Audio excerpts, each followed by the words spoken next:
The report was 14 pages, and he read the first one twice.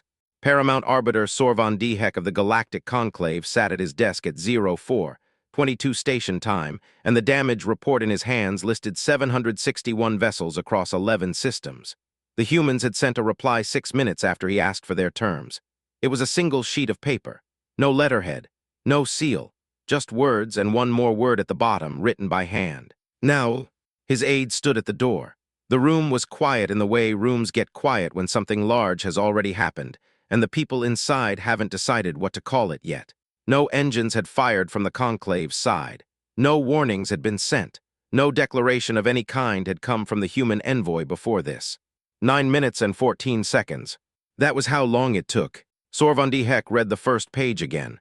His secondary jaw plate sealed, a sound like a cabinet closing, and then opened, and then sealed again. He set the report down on the desk. He picked it up. He set it down. His aide asked what they should do. 4 minutes and 7 seconds passed. The record notes this precisely, because the record notes everything precisely, and because those 4 minutes and 7 seconds are in the records assessment, the most important silence in 34 years. He said, "Send a message to Envoy Corda. Ask what her conditions are." The reply came in 6 minutes. One sheet, unlettered. The crease ran straight down the center, worn so deep the paper had begun to separate at the fold. At the bottom, below the last clause, in handwriting rather than type, was a single word. Now, he read it once, he read it again. The damage report was still on his desk. His aide had straightened the desk surface before placing the reply on it, a small, automatic gesture the aide could not have explained if asked. The report was 14 pages. The reply was 1. Both were, the record would note later, exactly 847 words. Stay close. What you don't know yet is what she was counting when she walked through those 14 checkpoints. You'll want to hear how it started. 34 years, 2 months, and 11 days earlier, Envoy Rael Corda was not yet an envoy. She was 24 years old, and she was sitting in a hallway outside a procedural review chamber on Crestfall Relay Station, waiting for news about her mentor. The hallway smelled of recycled air and cold metal. There was a water dispenser on the wall that made a clicking sound every 40 seconds whether or not anyone used it. Rael had been counting the clicks for 3 hours. She had reached 412. The news, when it came, was that the procedural review would continue. It had been running for 2 years. It would run for 9 more. By the time it concluded, with a fine and a formal notation, the man she had come to the hallway for would be 11 years dead. This is not, the record notes, unusual. This is how the conclave works. 3 days after the hallway, Rael accepted a posting to the Human Diplomatic Corps. She did not tell anyone why. She did not discuss the hallway, or the clicking dispenser, or the 412 counts. She kept her hands still at her sides, and she got to work, and the record notes that this is the first documented instance of what her colleagues would later call the hold. The meeting on Crestfall Relay Station happened 6 weeks after that. 7 people, a table, one window looking out at Luna's surface, gray and sharp-edged in the station's work lighting. Someone had draped a jacket over the back of a chair. The coffee came from a machine that had been broken for 3 weeks. The heating element was gone, and the liquid it produced was barely warm and tasted of burnt plastic. And everyone drank it anyway, because no one had gotten around to requesting a replacement, and because there were more urgent things on the table. The photograph on the wall was not of Earth. It was Outpost Fennevar, a rock planet in a contested system, population 4,847 at the time of the incident. The Conclave's procedural review of the Fennevar incident had taken 11 years to complete. It concluded with a fine. The fine was paid. The 4,847 names were carved into a wall on what remained of the outpost, in species alphabetical order, because species alphabetical order was what the carver knew. No one in the room looked at the photograph while they talked. They had all seen it before. The woman at the head of the table was Director Prevelin Oss. She was 41 years old, had spent the last 20 years reading every conclave procedural ruling in the archive, and annotated in 3 colors: red for violations, blue for deliberate ambiguity, and green for patterns the conclave itself did not seem to notice it was repeating. Her green annotations outnumbered the others 2 to 1. She said 9 warnings, no fewer than 30 years between the first and the last, each one public, each one documented, each one delivered through official channels. The room was quiet. She said each one will be ignored, that is the plan. The other 6 people at the table were not generals. This was deliberate.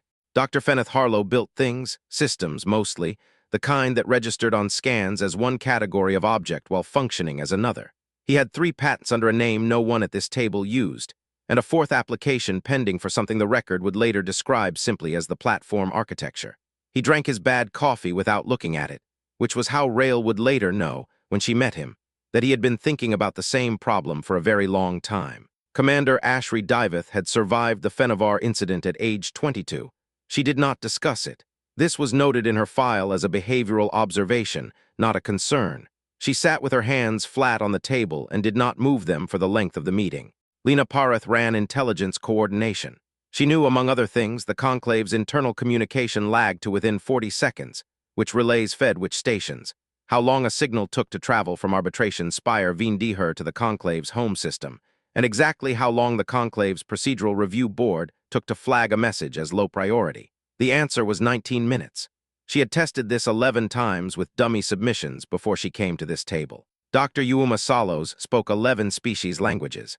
Her notes from previous diplomatic contacts filled more binders than would fit in the room's storage unit. She had already, though no one at the table knew it yet, made contact with representatives from 3 non-council species who were, in her assessment, ready to have a very particular conversation.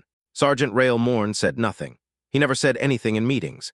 He communicated in writing, always had, and the record notes this not as an affectation, but as a long-standing habit formed in environments where speaking out of turn carried costs. He sat at the end of the table and drank his bad coffee and wrote one thing on a folded piece of paper, which he slid across the table to Director Oss. It said, "How many warnings?" She wrote back 9. He wrote, "Fine." That note is attachment A of the founding document of Operation Sustained Ledger. The record has a copy. It has always had a copy. This is what the record is for. Ren Cabal, who sat next to Morn and controlled what information reached whom and when, folded the exchange into her jacket pocket without comment. She would keep it there for 2 weeks before filing it. The record notes this as the earliest example of the program's foundational principle. Nothing is released before it is useful. Director Oss set her coffee down. She looked at the photograph on the wall. This was the only time in 4 hours of discussion that anyone did. She said the conclave filed a procedural review for Fenavar. They followed every rule they had written. They did not break a single procedure. She said, "That is the problem we are solving." No one argued. The record notes that the meeting produced, in 4 hours, a complete operational framework, a preliminary budget, and a timeline. It also notes that the argument about the program's name took 40 minutes of those 4 hours, and that the operational framework took 11. The name they settled on was Operation Sustained Ledger. Prevalin Oss said after the vote, "Keep the draft of warning number 1. Don't file it yet. Keep it somewhere you can see it." She went home that night and put the draft in a flat case on her desk. She did not open the case for 31 years. She did not need to. She had counted the words. There were 847. Warning number 1 was filed 14 months later, through official conclave channels, addressed to the Galactic Conclave Arbitration Committee, stamped with the Human Diplomatic Corps seal, and routed through Relay Node 7 at Crestfall Station. The conclave's intake system logged it at 09:14 station time. A confirmation of receipt was sent at 09:17. The confirmation said, "Your submission has been received and will be reviewed in the order in which submissions are processed." The record notes that the review queue at that time contained 4,400 items. The record also notes that warning number 1 was never moved from position 4,401. It did not need to be. That was the plan. Somewhere in the outer systems, in the same month warning number 1 was filed, Dr. Feneth Harlow registered his first platform. On the conclave's long-range scan network, it appeared as debris, size consistent with a medium fragment from a decommissioned relay station, mass within expected parameters, no energy signature, no communications output. 2 automated sensors confirmed the reading. 1 analyst at a monitoring station in the Vithori home system flagged the scan for a follow-up check. The follow-up check was filed 3 weeks later. The file was routed to the conclave's Infrastructure Assessment Division, which had a backlog of 2,300 items. The platform waited. No engines, no signals, no sign it was anything other than what it looked like. It had 61 units inside it. Each one already knew its target. Each one had been waiting since the day it was loaded, patient and silent in the dark between stars, for a signal that would not come for another 27 years. The record notes without editorial comment that between warning number 1 and warning number 9, the conclave's intake system processed 4,400 submissions from 847 different parties. It logged each one. It sent confirmations. The confirmation system never failed. The review system worked exactly as designed. The failure in every case was not procedural. Warning number 2 arrived 3 years after warning number 1. The conclave logged it at the same relay station, sent the same confirmation, and placed it at position 4401 in the queue, the same position, because nothing from the previous batch had been cleared. Warning number 3 arrived 4 years after that. By this point, Lena Parath had mapped the confirmation system's full response architecture. She knew, to the minute when each filing would be stamped, what language the confirmation would use, and how long the document would sit before it was moved to the archive. She had built a chart. The chart predicted warning number 4's fate before warning number 4 was written. The chart was accurate. Warnings 4 through 7 follow the same pattern in the record. The record presents them the way it presents everything, in the order they were filed, not the order they mattered. They mattered in a different order. The record will note at the appropriate time which order that was. In year 15 of the program, Dr. Yuma Salos took a posting that required her to travel to the outer systems on a rotating schedule. The posting was real. The schedule was real. The work was not what her assignment file described. She met the Drevenosi contact at a trade station in the Varath cluster. He was small, sick-limbed, with a dust-colored carapace and auditory frills that went flat against his head when he was paying close attention. He was paying close attention. She spoke to him in his own language. He had not expected this. She spoke for 40 minutes.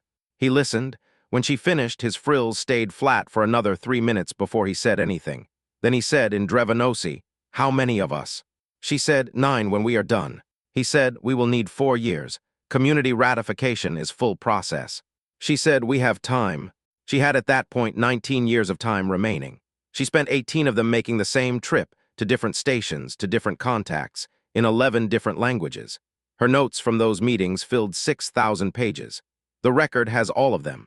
The record also notes that every species she contacted had, at some point, filed a formal submission to the Conclave Arbitration Committee.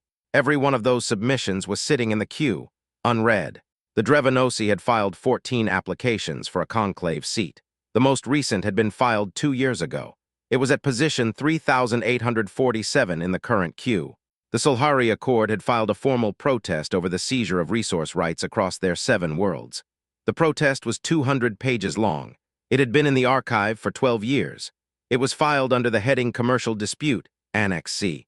The Cathari had filed a grievance over the reclassification of their fishing fleets as commercial threats. The conclave's ruling on this matter was 3 pages long. The Cathari's grievance was 340 pages.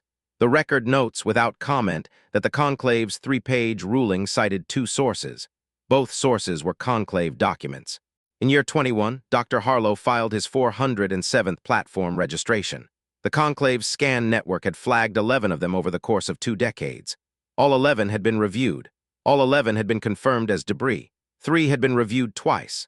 1 had been reviewed 4 times by 4 different analysts at 4 different stations, each one independent of the others, each one reaching the same conclusion. The conclusion was correct. They were debris. They had debris-consistent mass, debris-consistent scatter patterns, debris-consistent scan returns. The 61 units inside each one were below the threshold the conclave scanning equipment was designed to detect, because Feneth Harlow had spent 11 years ensuring they would be. He had, the record notes, submitted those 11 platform locations voluntarily as part of warning number 5. Warning number 5 included, as an attachment, a partial list of conclave-flagged military vessels documented in connection with the Fenivar incident and 22 other events. The attachment was 200 pages long. It was filed as Annex D. Annex D was accessed 0 times in the 29 years between its filing and the morning of 0400. The record notes this. The record notes everything. By year 28, Operation Sustained Ledger had spent more on documentation than on the platform array. The platforms were, relative to their function, inexpensive. They needed no fuel, no crew, no maintenance. They needed only to wait, which they did without cost. The documentation, the warnings, the attachments, the annexes, the routing confirmations, the archive copies, the legal cross-references, the translation fees for 11 species languages, cost more than the infrastructure it described. Lena Parath had once noted in a report that the record has in full that this was deliberate. "When this is over," she wrote, "they will say we acted without warning. The budget ensures they cannot." The report was filed in year 22. It was classified at the program level. It was one of 4,400 documents in the sustained Ledger Internal Archive. The record has all 4,400. It has had them since year 1. This is what the record is for. Warning number 8 was delivered in year 31. Rael Corda delivered it herself, the first time she had personally carried a warning to the conclave chamber. She was 55 years old. She had been with the diplomatic corps for 31 years. She had read warning number 1's 847 words so many times she could produce them in order without the document. She did not unfold the paper when she set it on the podium. The conclave logged it, sent a confirmation, filed it at position 4401. Rael flew back to Earth and ate dinner and went to sleep, and did not mention the trip to anyone who did not already know about it, because there was nothing to say yet. Warning number 9 was written 3 years later. It was 847 words. Rael counted them on the shuttle to arbitration Spire Veen Deher, and again at the first checkpoint, and again at the third, while a Vithori border officer held the document up to the light as though the paper itself might be a threat. She counted them because she had always counted them. Old habit, the kind you keep even after the reason is gone, maybe especially then. Arbitration Spire Veen Deher had one corridor that ran behind the main chamber, parallel to the gallery wall, low-ceilinged and lit by a single strip of pale overhead light. Staff used it. Delegates did not. Rael used it. She walked out of the chamber with the document in her coat pocket and the sound of the gallery still in her ears. That particular laugh, the kind that rises in a room when the people laughing are very sure of themselves. And she turned left instead of right into the service corridor, and she stopped walking. Her hands were still. At the far end of the corridor, a small figure stood waiting. 6 limbs, a dust-colored carapace. Auditory frills flat against the skull on both sides, which was the Drevenosi position for full attention, full respect, full readiness. The figure had been there long enough that the corridor's motion sensors had stopped registering it as movement and started registering it as furniture. Elder Veen Soth of the Drevenosi had read, as far as the record could determine, every public document humanity had filed with the Galactic Conclave in the past 34 years. She had done this slowly over many years, in a reading room at her community's archive station, with a pot of something hot that she refilled 3 times per session. The record does not have documentation of this. The record has Veen Soth's own account of it, filed later, which is the same thing. She walked toward Rael. She stopped 2 arm lengths away. She said in careful standard, "They seated us in the back rows so we would be harder to see. We used the time to read." Rael said nothing. Veen Soth reached out and touched her forearm. Once, briefly, the frills stayed flat. That was all. 19 years earlier, Dr. Yuma Salos had sat across a table from a Drevenosi contact at a trade station in the outer systems and said, "We have time." She had not said how much. She had not needed to. The Drevenosi understood long time. They built for it. Their ratification process, full community agreement, no representative votes, every member consulted, had taken 4 years for the coalition agreement. 4 years was, in Drevenosi terms, a quick decision. It was unanimous. The Solhari Accord came next. 7 worlds, bioluminescent skin that shifted color with emotion, a deep blue-green when calm, a pale gold when stressed. In negotiations, the Solhari had learned to stand slightly sideways, so their skin patches were less visible to the other party. It was not deception, exactly. It was the accommodation of a species that had learned over time that showing your feelings to the conclave cost you. Their withdrawal documents had been pre-drafted for 6 years. Salos had reviewed them twice. They were, she noted in her file, more thorough than the conclave's own infrastructure agreements. The Cathari representative she met at a way station near their ocean world. He had gill slits above his collar and secondary fingers webbed to the first knuckle, and he sat with his hands on the table and said nothing for a long time after she finished speaking. Then he said, "The tide returns." She asked him what that meant. He said, "It means yes." By the time Rael walked out of arbitration Spire Veen Deher with the document in her pocket, 9 species had been ready for 4 hours and 19 minutes. Not in anger, not in haste, in the way that things are ready when they have been made ready over a very long time by people who understood that readiness was the whole point. The record notes the exact timestamp, 14:33, the moment Rael cleared the station's outer checkpoint and sent 3 words on an encrypted line to Crestfall Relay Station. Sustained Ledger. Confirmed.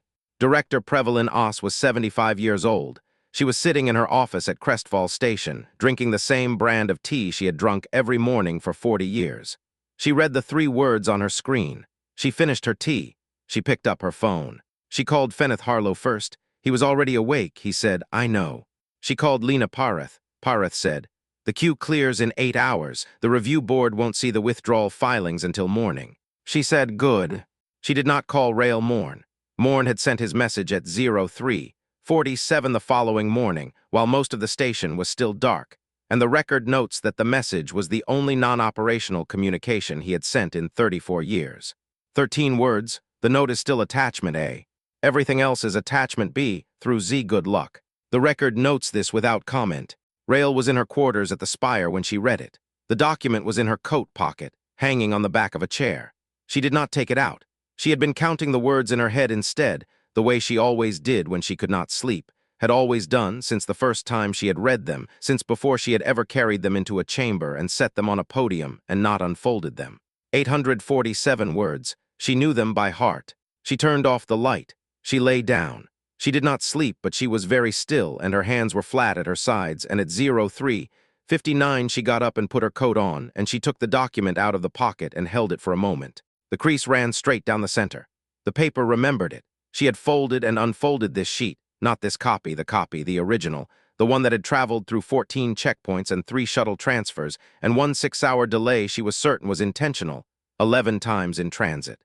The fold had been made and unmade so many times the fiber was beginning to separate at the crease, a thin line of weakness that held anyway. She put it back in her pocket. At 04:00, she sat down at the small desk by the window and looked out at the station's exterior hull, dark and close in the orbital night. The record notes the time. No additional commentary. 51,667 units woke at the same moment across 11 systems. No engines had been used to place them. No communications had been sent to prepare them. No maintenance had been performed. They had been waiting in the dark between stars, pre-targeted and pre-authorized, since the day Feneth Harlow had finished building them.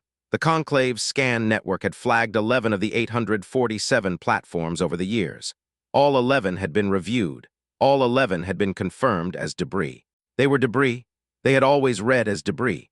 The 61 units inside each one were below the threshold the Conclave's scanning equipment was designed to detect, because that threshold was a known value, published in the Conclave's own infrastructure specifications, which were public documents, which Feneth Harlow had read 31 years ago.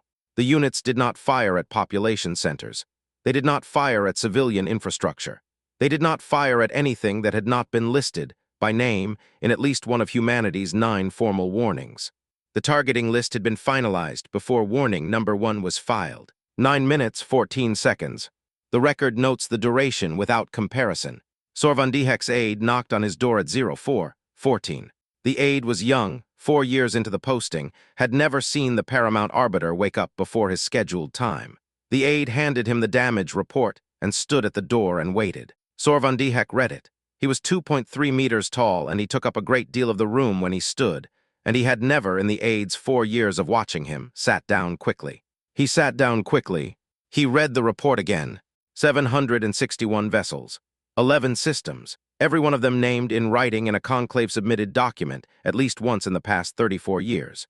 The aide noticed, standing at the door, that the report was formatted exactly like a Conclave submission, same margin width, same section headers, same routing block at the top.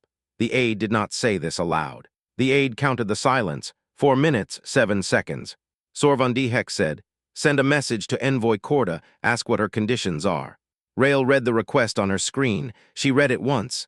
She took the document out of her coat pocket. She sat at the desk by the window, and she uncapped a pen, and she wrote 1 word at the bottom of the page, below the last clause, in her own handwriting. Then she folded the paper once, along the crease that the paper already remembered, and she sealed it in a plain envelope with no letterhead and no seal. She sent it through the standard submission channel, the same channel used for all 9 warnings. The same channel used for every filing the Conclave had ever received from humanity, every filing that had ever been logged and confirmed and placed at position 4401 and left there. The reply took 6 minutes to arrive. C3, the aide straightened the desk surface before placing the envelope on it. A small, automatic thing, the kind of gesture that happens without thought. The aide did not know why they did it. Later, the aide would not remember doing it at all. Sor van die Hek opened the envelope. He read it once, he read it twice. He read it once, he read it again, then he sat very still. The document was one sheet, unlettered. The crease ran down the center, deep enough that the paper had begun to separate at the fold. At the bottom, below the last clause, in handwriting rather than type, was one word. Now, and the damage report was still on his desk.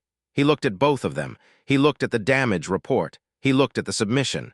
He looked at the damage report again, and this time he counted the words. 847. The record's sentences shorten here. This is the record's tell. The thing that happens when what it is recording exceeds what it can describe without comment. The document was on his desk. The crease was the one she had made in transit. The word at the bottom was in her handwriting. He had 34 years to read it before this. He read it now. AF1, Sor van die Hek did not resign. He was not removed. His rank was intact, his title unchanged, his office the same room with the same desk and the same aide standing at the same door. The galactic conclave had not collapsed. It had not been abolished. It had simply asked for terms and received in return a document it had filed unread 34 years ago. His secondary jaw plate sealed once and did not open again for a long time. He began to read. The aide, who had been at the door for 40 minutes, who had handed him the damage report, who had straightened the desk without knowing why, quietly requested a posting transfer the following morning. The request was filed through the standard submission channel. It was processed in the normal order. The record notes this. The record notes the irony is not intentional. In the 72 hours that followed, the conclave's procedural review board received 34 filings, one from each of the 9 allied species, staggered by 4 minutes and 19 seconds across the full window. Arriving in the order Uuma Salos had first contacted their representatives 19 years ago. All legal, all pre-drafted, all filed through the standard submission channel. The board's triage system classified them as routine on intake.